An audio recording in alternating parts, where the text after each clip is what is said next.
Никаких энергетиков детям, даже безалкогольных. Госсовет Республики внес законопроект о запрете продажи напитков несовершеннолетним. На федеральном уровне это пока никак не регламентировано, потому регионы принимают решения самостоятельно. Уже более 40 субъектов Российской Федерации приняли подобный закон.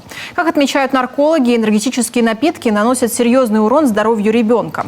Хоть это и безалкогольный тонизирующий напиток, он все же вызывает зависимость, а бесконтрольное потребление может привести и к другим последствиям.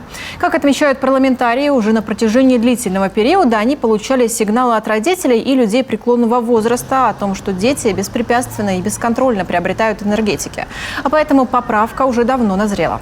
Мы считаем, что она действительно абсолютно уместна, и тем более, когда мы сейчас говорим, в летний период, когда детям, подросткам, молодежи действительно легко и хочется проводить время на открытом воздухе, такая норма позволит более регламентированно и, наверное, осторожно потреблять данные напитки.